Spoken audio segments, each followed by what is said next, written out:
El siguiente tema es la distribución por incremento de pedidos. Esta distribución está enfocada más que nada a distribuir el almacén, en este caso como ejemplo una tarima, de acuerdo a la representación de los incrementos de los pedidos de los clientes, para hacerlo de una forma mucho más práctica, tanto para el cliente como para el mismo almacén que está generando la empresa. La gráfica que representa aquí más que nada se enfoca en lo que es pico y valle de la misma gráfica. Por ejemplo, si se dan cuenta, la mayor cantidad de pedidos que da un cliente es alrededor del 25 y del 50%. O sea, ¿qué quiere decir? Que si un cliente ve alguna tarima, por lo general va a representar el 25%, o sea, un cuarto de la tarima, el 50%, que va a ser la media tarima o la tarima completa. Obviamente es mucho más fácil brindarle al cliente a toda una tarima que pueda ser transportada de una forma efectiva, que darle una caja individual o unitaria para que pueda ser distribuida de una forma mucho más compleja. Sin embargo, al momento de optar por esta distribución de incremento de pedidos, generan algunos inconvenientes potenciales. La primera es que tal vez la rotación del almacén va a ser un poco no efectiva, ya que lo primero que entra no va a ser lo primero que sale. Y también la densidad del almacenamiento va a tener alguna pérdida. Esto por el realizar las tarimas y los espacios adecuados para que se puedan dar el cuarto y la media tarima. Sin embargo, cuando el cliente quiere optar, por ejemplo, por un 65 o un 70% de la tarima, se puede utilizar otras optativas para que el cliente pueda dar la mitad de la tarima o la tarima completa. Por ejemplo, generarle algún descuento para que pueda aumentar al 100% de la tarima, o aumentar la cantidad del dinero o de la distribución para que el cliente pueda inteligentemente optar por ese cuarto de tarima o por esa mitad de tarima. Entonces, más que nada, esta distribución está enfocada a optar por el principio general, que dice que es pre-encampar en cantidades que probablemente vayan a pedir los clientes y alentar a pedir en incrementos de manejo inteligente. O sea, que sí que tratar de que el cliente pueda incrementar esos pedidos de una forma que a nosotros no nos perjudique. En esta gráfica igual se representa la distribución más común que un cliente logra incrementar el pedido al momento de ofrecerle alguna modificación en su pedido. Si se dan cuenta, el 25% y el 99% tienden a ser más o menos a la mitad de la probabilidad. Sin embargo, el cliente se va a mover por la mitad de la tarima, que es más que nada que se va a mover entre el 45 y el 60%, siendo principalmente el 50%. Y va a optar por casi toda la tarima, alrededor de un 90%, manejándose entre el 85% y el 95%. Teniendo esta gráfica, podemos ofrecerle al cliente que pueda incrementar en estas cantidades para siempre tener definido una cantidad exacta de tarima y así podernos ahorrar en el caso del almacén. La siguiente distribución es de líneas por pedido. Esta distribución va a estar enfocada a cuántas líneas se tienen para poder realizar el pedido encargado. Este tipo de distribución se va a dividir en total de una línea, 2 líneas, de 3 a 5 líneas, de 6 a 9 líneas o de 10 líneas o más. En la distribución que se maneja adelante, comúnmente todo se va a manejar por una sola línea. Va a ser lo más común que se da en lo que son las industrias y lo que da de una forma más efectiva. Tiene algunas características principales este tipo de distribución.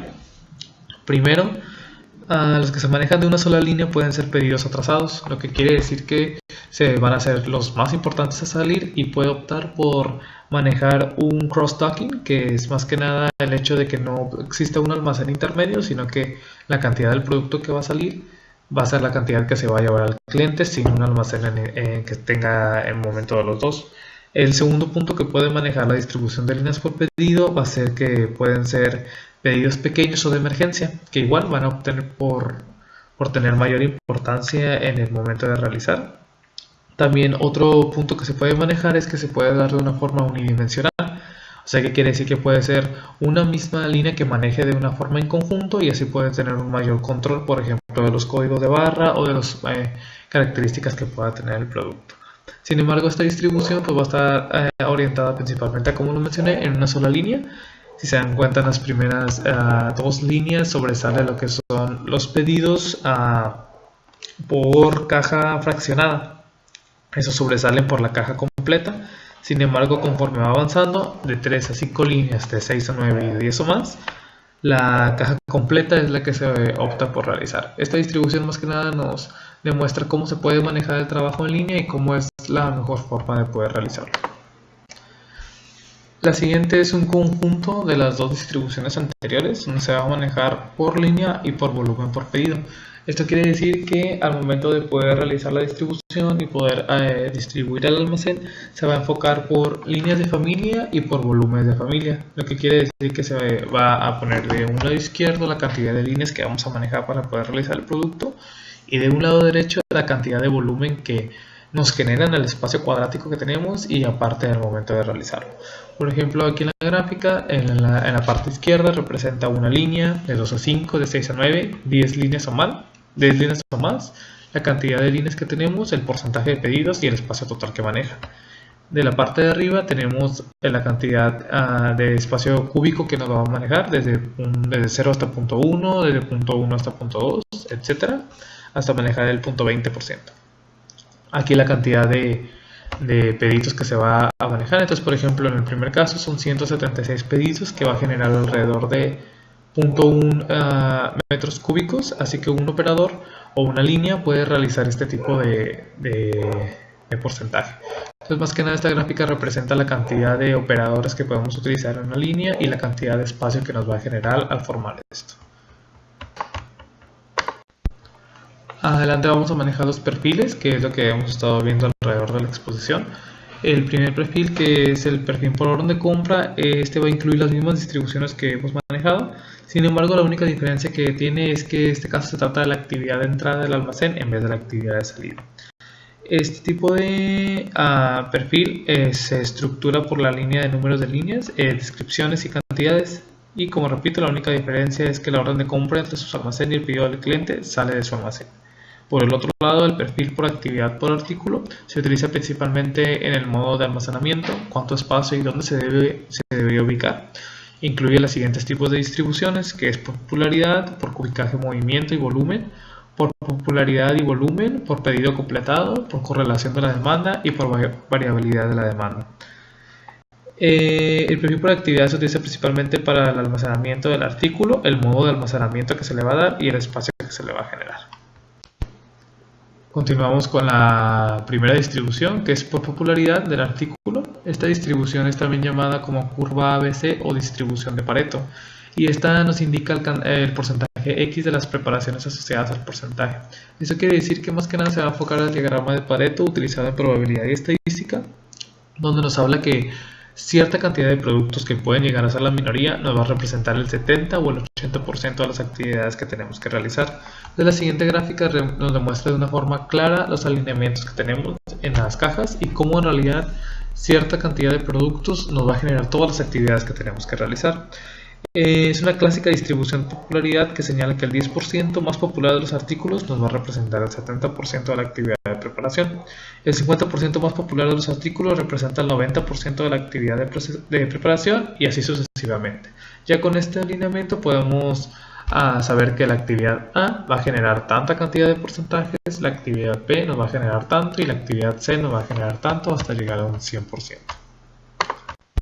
Entonces lo vamos a manejar en el que el principio más importante es asignar los artículos más populares a los sitios más accesibles dentro del almacén. O sea, ¿qué quiere decir? Que si tenemos alguna importancia hacia algún tipo de artículo, obviamente lo vamos a obtener cerca o en algún punto clave para poder obtener su almacenamiento efectivo. Muchos operadores del almacén utilizan otras formas que son erróneas al momento de realizar esa popularidad. Por ejemplo, a lo mejor la cantidad de dinero que nos da el producto o la forma en cómo se mueve. Sin embargo, existe una distribución adecuada para poder hacerlo, que viene siendo la de volumen y movimiento. Esta distribución va a estar enfocada más que nada a, por ejemplo, si hay una cierta cantidad de productos que son pequeños, que generan un espacio cúbico pequeño y que generan una gran cantidad de volumen, los vamos a distribuir en una cierta, por ejemplo, en cajas o algún tipo de movimiento. Sin embargo, si hay otros productos que también nos generan un volumen amplio, pero que son pesados o grandes, los vamos a utilizar en tarimas y los vamos a acomodar de acuerdo a su estructura. Más que nada es enfocarnos si el producto es popular dentro del almacenamiento y qué tanto espacio nos va a generar, que es lo que nos representa la gráfica siguiente. Entonces, una distribución por volumen o movimiento nos indica la porción de artículos que caen dentro de un rango preespecificado de volumen y movimiento. Si los rangos especificados con anterioridad corresponden a alternativas de modos de almacenamiento, entonces la distribución esencialmente resolverá el problema de asignar modos de almacenamiento. No sé qué quiere decir que si el artículo genera la popularidad preestablecida y genera el volumen preestablecido, va a estar enfocado a ciertos rubros ya estructurados. Entonces vamos a hacer una combinación de este tipo de distribuciones donde nos vamos a manejar por popularidad y por volumen y por movimiento, que es la distribución final, la que es más óptima para poder manejar este almacén de una forma efectiva. Estas distribuciones se pueden combinar en una distribución conjunta, que es lo óptimo para poder realizarlo.